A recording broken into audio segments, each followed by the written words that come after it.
Durante siglos, el ser humano ha levantado la vista hacia el cielo buscando respuestas.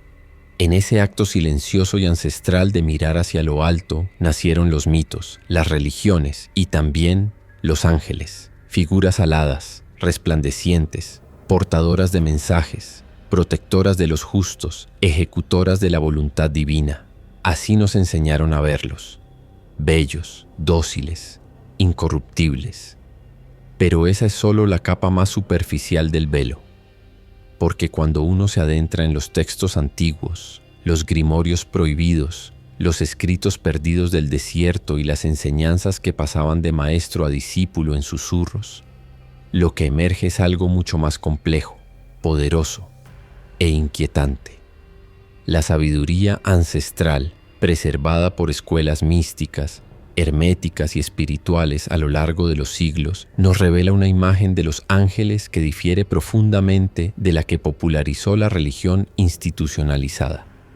No son simplemente mensajeros ni figuras decorativas del cielo. Son inteligencias vivientes, estructuras conscientes de energía, arquetipos cósmicos que interactúan con las leyes más profundas del universo. Y si bien pueden presentarse con forma humana, sus manifestaciones reales, auténticas, son imposibles de describir con palabras humanas. Algunos antiguos afirmaban que su forma es tan elevada que mirar directamente a un ángel en su esencia verdadera podría desintegrar la conciencia de quien los observa. ¿Qué nos estaban intentando decir?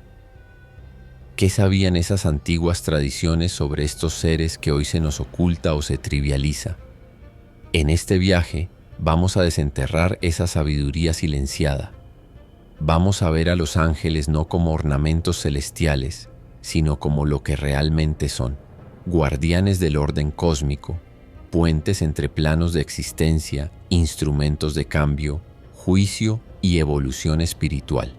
En la sabiduría ancestral, los ángeles no son buenos o malos, no actúan por emociones humanas, ni siguen un código moral limitado.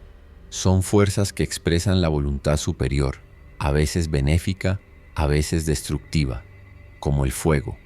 Puede dar calor o consumirlo todo. A lo largo de esta serie, descubrirás las formas en que los ángeles se presentan ante los iniciados, las jerarquías que estructuran su universo, los rituales secretos usados para invocarlos o entrar en contacto con ellos, y las consecuencias de hacerlo sin preparación. Exploraremos también su relación con el árbol de la vida de la Cábala, los nombres que no deben ser pronunciados sin reverencia y los signos que anuncian su presencia, porque en la sabiduría ancestral los ángeles no son conceptos abstractos, son entidades reales, inteligencias activas, presencias que responden y que observan. Así que si alguna vez has sentido que no estabas solo, si alguna vez un susurro sin voz te guió lejos del peligro, si una sensación inexplicable de protección te rodeó cuando más lo necesitabas, puede que un ángel haya estado allí. Pero, ¿quién era? ¿Qué quería? ¿Y qué dejó a su paso? Hoy abrimos la puerta, y lo que está del otro lado no es lo que esperas. La imagen clásica del ángel, una figura humana con alas blancas, túnica luminosa y mirada compasiva, es una representación artística, pero no necesariamente real. Según la sabiduría ancestral, los ángeles no son cuerpos con forma, sino inteligencias cósmicas. No nacen ni mueren, no tienen género, no están hechos de carne ni de sustancia física, son manifestaciones puras de energía, conciencia y orden universal. A diferencia de los seres humanos, los ángeles no están sujetos al tiempo, al espacio ni a la dualidad. Viven en planos donde la lógica humana se fragmenta, donde el lenguaje no alcanza y donde la percepción misma se disuelve. Quien intenta ver un ángel con los ojos del cuerpo, fracasará. Quien busca comprenderlo con la mente ordinaria, se perderá. Y sin embargo, existen y se manifiestan. En muchas escuelas místicas, desde las antiguas enseñanzas de los caldeos hasta los tratados secretos de la Cábala, Se describe a los ángeles como estructuras inteligentes de luz, capaces de adoptar forma cuando se relacionan con el mundo inferior. Estas formas no son fijas. Pueden parecer humanas, monstruosas, abstractas o simbólicas. Pueden presentarse como vórtices de fuego, ruedas llenas de ojos o voces que hablan desde el silencio. Lo que se percibe no es su cuerpo, sino su frecuencia vibratoria traducida por nuestra conciencia.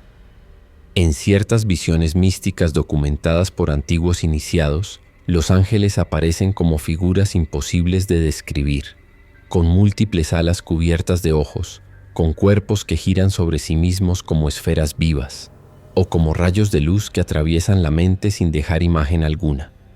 Estas descripciones no son simbólicas. Son intentos desesperados de traducir lo intraducible, porque los ángeles, en su verdadera naturaleza, no son visibles. Son mentes arquetípicas, leyes conscientes que operan en el tejido del cosmos. Cada uno de ellos representa una fuerza o principio. Uno puede encarnar la justicia, otro la misericordia, otro el conocimiento puro. Pero ninguno actúa por voluntad propia. No tienen ego, no tienen deseo, no buscan adoración. Son expresiones activas del orden superior, como engranajes vivos del mecanismo universal. En la sabiduría ancestral, los ángeles son comparables a ecuaciones vivientes, cuya función es mantener el equilibrio entre los planos. Son los que conectan el mundo material con los mundos superiores, y aunque no se ven con los ojos, pueden sentirse. Su presencia provoca ciertos efectos, una alteración del tiempo, donde todo parece detenerse, una expansión de la conciencia como si todo se comprendiera de golpe, una vibración sutil en el pecho, como un llamado invisible. No todos los que los perciben están preparados para comprender lo que están sintiendo. Algunos se asustan, otros se sienten eufóricos. Pero los sabios enseñaron que la mejor reacción ante un ángel es el silencio reverente.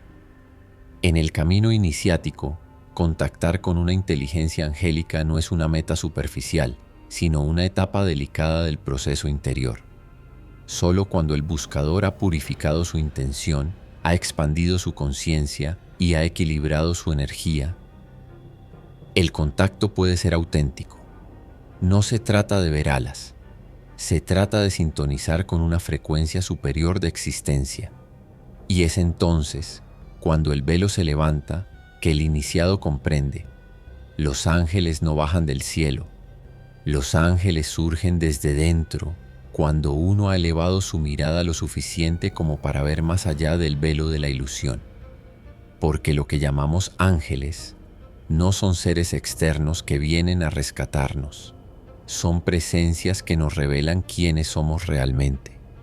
Cuando dejamos de ver con los ojos del cuerpo y comenzamos a ver con los ojos del alma, el universo no es caos sino orden profundo, una danza cósmica donde cada estrella, cada alma y cada instante ocupan su lugar dentro de un diseño mayor. Y según la sabiduría ancestral, los ángeles no son figuras aisladas ni símbolos estáticos, sino inteligencias vivas, ordenadas en una arquitectura invisible que sostiene el equilibrio de todo lo que existe. Y este orden no es jerarquía por dominio ni por poder, sino por función, vibración y cercanía a la fuente primordial, que algunos llaman lo divino, otros la luz eterna. En muchas tradiciones místicas, esta estructura fue descrita como una secuencia de esferas concéntricas o niveles de realidad en los que los ángeles actúan como canales entre lo eterno y lo efímero. Y en la enseñanza de la Cábala, el árbol de la vida representa esa estructura con sus 10 sefirot o esferas, cada una regida por un ángel que manifiesta una cualidad divina. Y estas esferas no son lugares sino estados de conciencia,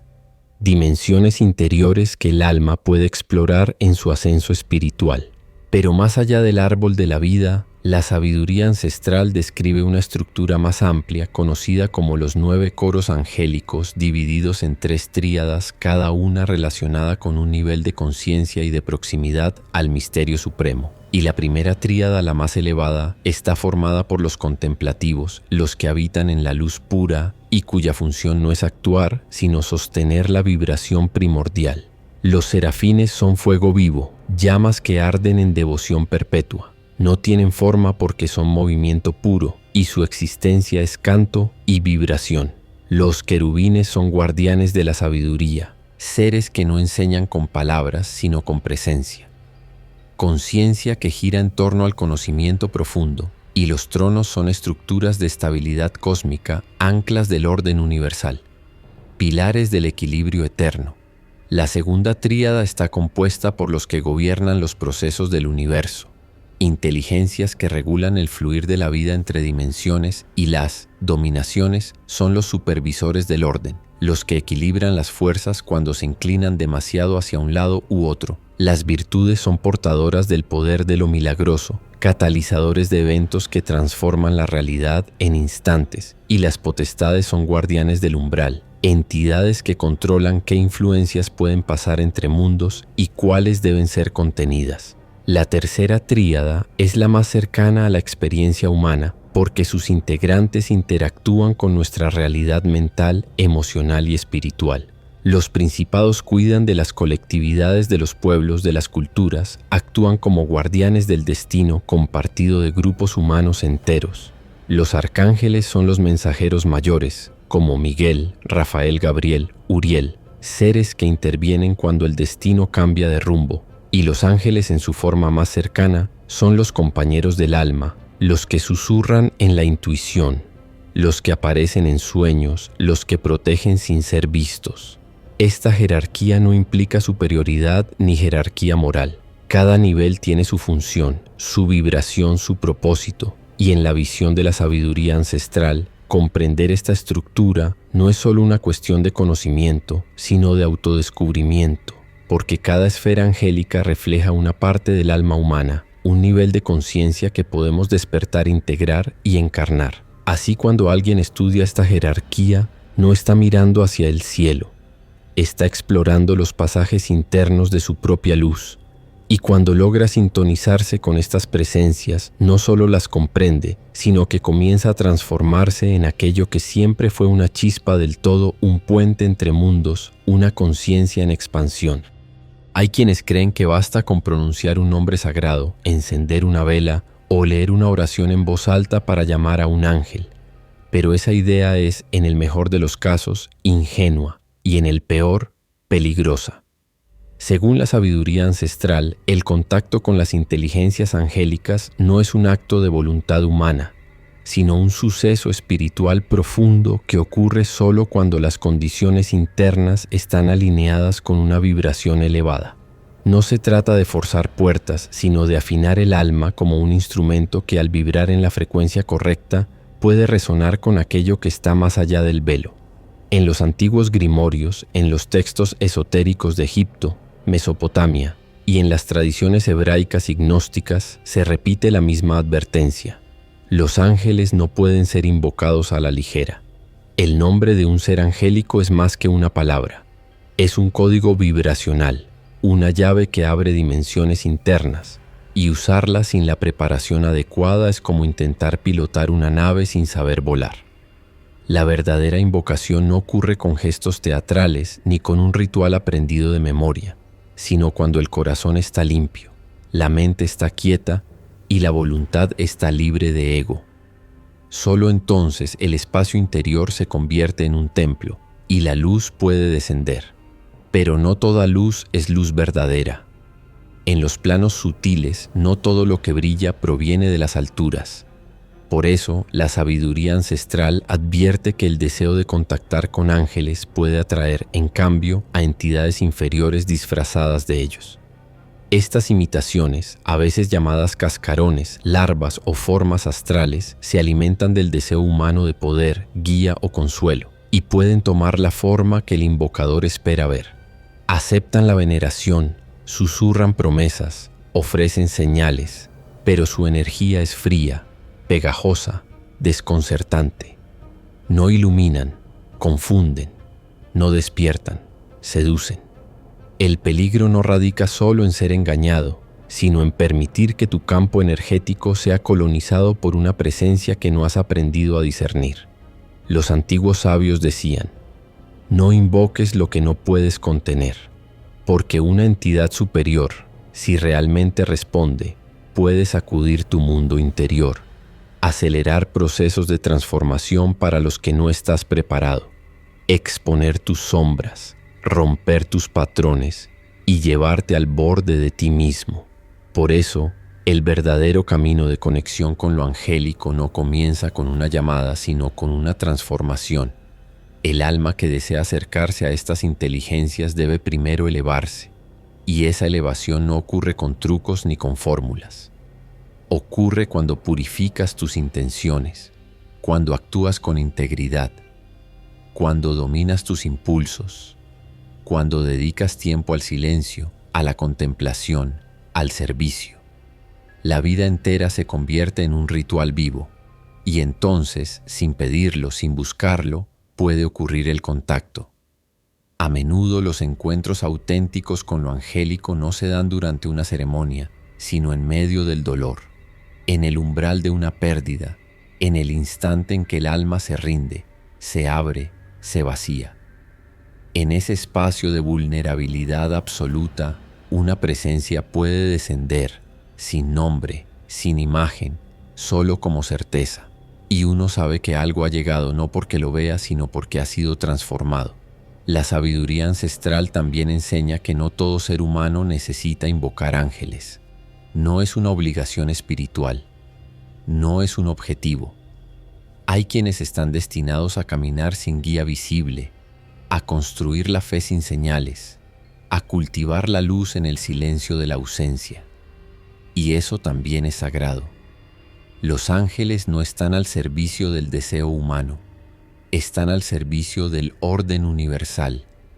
Se acercan cuando su presencia es necesaria, no cuando se les exige. Por eso, antes de intentar cualquier invocación, uno debería preguntarse: ¿por qué deseo hacerlo? ¿Qué busco realmente? ¿Estoy dispuesto a cambiar si algo responde? Porque quien llama a las alturas debe estar preparado para dejar atrás su antigua forma. El contacto angélico no es una experiencia para impresionar a otros, no es una historia para contar, ni una habilidad para desarrollar. Es una apertura de conciencia que te transforma, te responsabiliza, te exige. La verdadera invocación es el eco de una búsqueda sincera.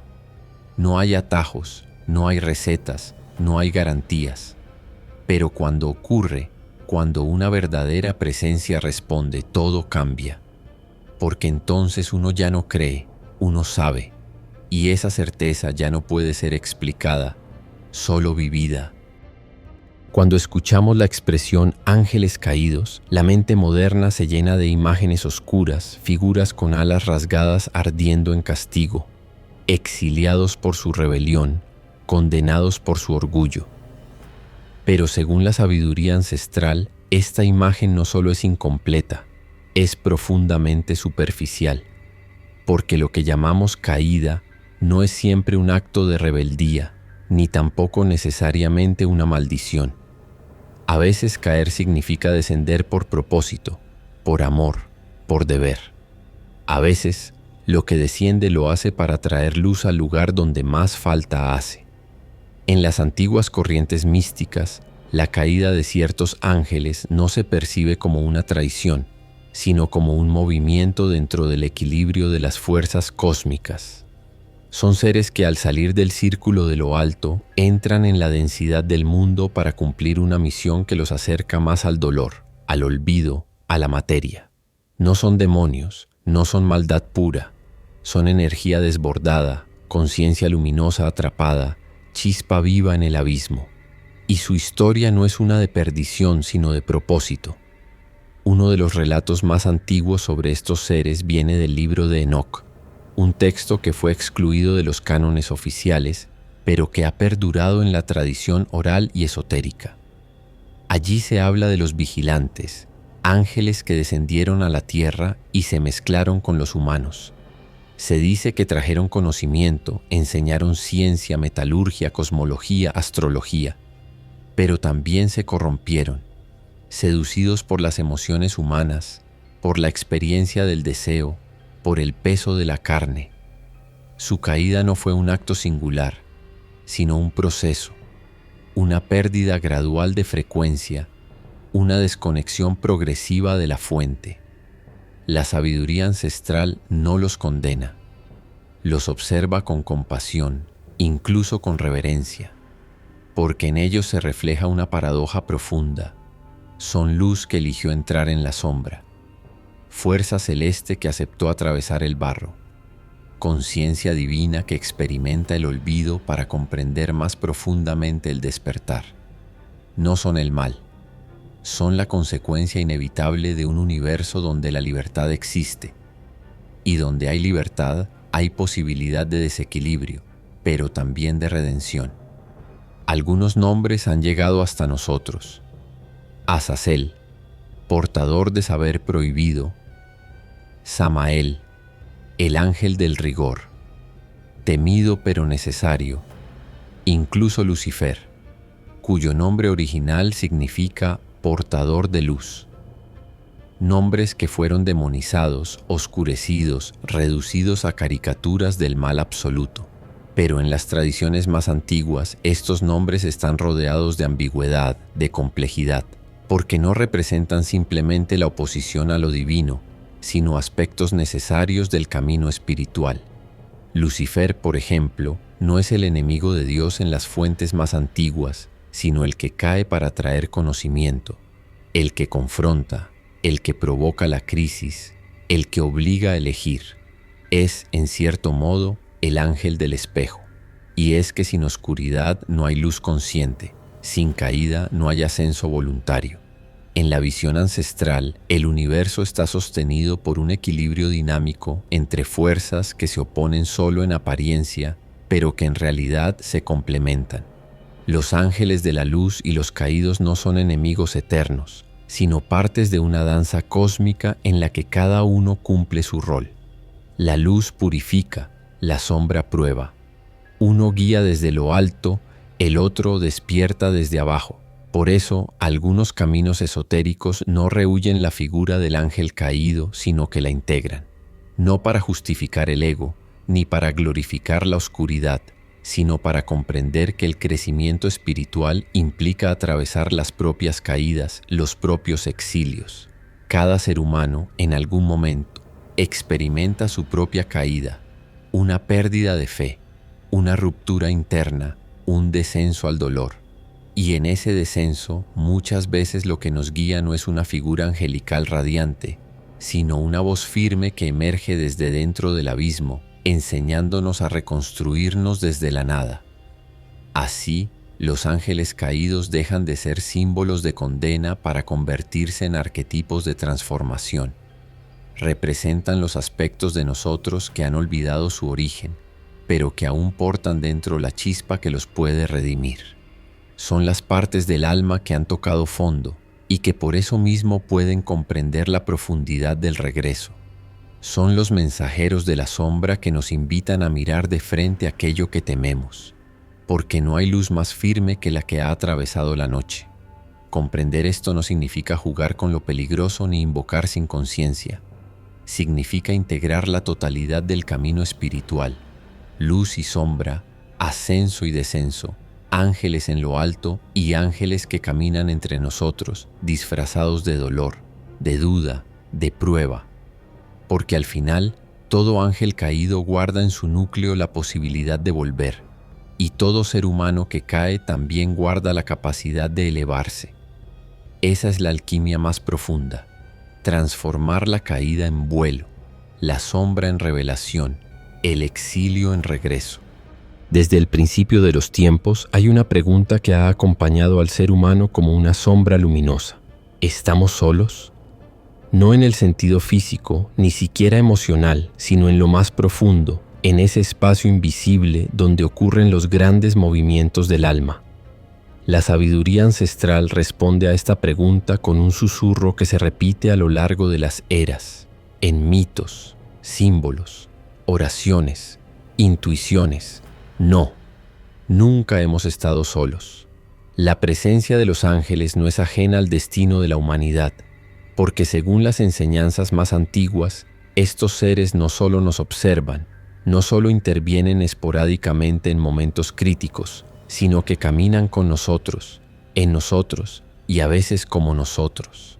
No son guías externos que bajan de vez en cuando desde una nube distante. Son presencias interiores que despiertan cuando nosotros despertamos, que se activan cuando nuestra conciencia se expande, que evolucionan con nuestra propia transformación. Los ángeles en este sentido son como semillas de lo divino plantadas en la estructura misma del ser humano. Cada uno de nosotros nace con un vínculo invisible con al menos un ángel custodio. Es una posibilidad, una guía potencial que solo se activa en plenitud cuando decidimos caminar con intención, cuando elegimos vivir con alma, cuando la vida deja de ser solo una secuencia de hechos y se convierte en una búsqueda. En muchas escuelas espirituales antiguas se enseñaba que el ser humano no está completo al nacer. Nace con cuerpo, nace con mente, nace con alma, pero el espíritu, la chispa divina que lo conecta con lo eterno, solo puede encenderse mediante la evolución consciente. Y en ese proceso, los ángeles no solo son testigos, son arquitectos sutiles del despertar. Nos envían señales, nos protegen en los umbrales, nos empujan hacia el dolor necesario, nos apartan de caminos que no entenderíamos aún. Y sobre todo nos recuerdan una y otra vez quiénes somos en lo profundo. A veces, su ayuda llega como una intuición repentina, como una voz en el silencio, como una sincronía imposible. A veces como un accidente evitado sin explicación. Y otras veces como una persona que aparece en el momento justo, que dice la palabra precisa, que toca una herida con delicadeza y desaparece. No siempre sabremos cuándo ha actuado un ángel, porque su lenguaje no es el de la evidencia, sino el de la vibración. No buscan ser vistos, sino sentidos. Pero esta relación no es pasiva. No se trata de esperar que el ángel nos salve o nos guíe sin esfuerzo. La sabiduría ancestral insiste en que cada ser humano tiene una tarea activa en esta alianza. El alma debe aprender a escuchar, a distinguir la voz del ego de la voz del espíritu, a depurar sus intenciones, a construir un templo interior donde esa presencia pueda habitar sin ser ahogada por el ruido del mundo. La conciencia debe ser afinada como un instrumento sagrado. Hay quienes sienten que han sido abandonados, que su ángel no los escucha, que la ayuda nunca llega. Pero la verdad es que en muchos casos no es el ángel quien se ha alejado, sino el alma humana la que se ha encerrado. Cuando caemos en la rutina, cuando vivimos desde el miedo o la ambición, cuando perdemos la conexión con lo sagrado, el canal se cierra. No porque se nos castigue, sino porque ya no estamos sintonizados, como una radio que necesita estar en la frecuencia correcta para captar la señal. Sin embargo, basta un instante de claridad, un acto de compasión, una rendición verdadera para que esa sintonía se restablezca. Y entonces, lo que parecía lejano regresa. La voz vuelve a escucharse, la presencia vuelve a sentirse, porque el vínculo nunca se rompe, solo se adormece. Hay también una verdad más profunda aún. No solo somos guiados por los ángeles, sino que estamos llamados a convertirnos en uno. No en el sentido literal, sino en el simbólico y esencial. Cada vez que actuamos desde el amor incondicional, cada vez que elegimos la verdad en lugar del miedo, cada vez que llevamos luz donde hay oscuridad, estamos siendo canales de lo angélico en la tierra. Nos volvemos mensajeros, nos volvemos puentes, nos volvemos llamas vivas. Por eso la relación entre ángeles y humanos no es una línea vertical de superioridad, sino una espiral de ascenso mutuo.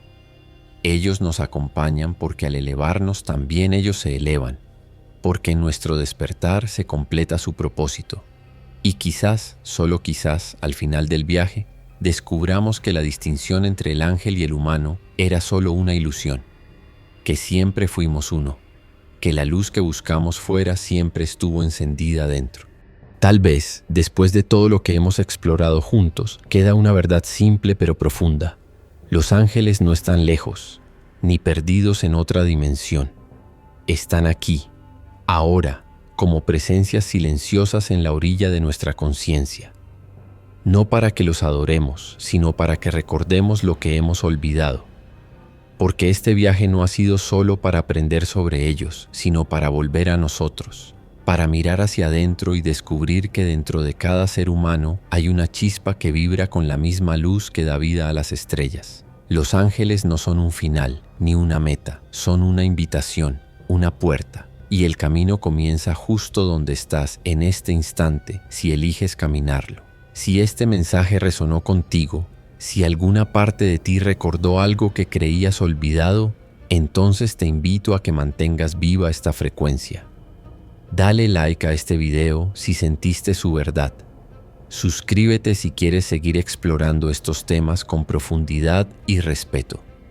Y compártelo con alguien que sientas listo para escuchar con el corazón. Porque cuando compartimos luz, esa luz se multiplica. Gracias por estar aquí. Gracias por buscar. Gracias por recordar.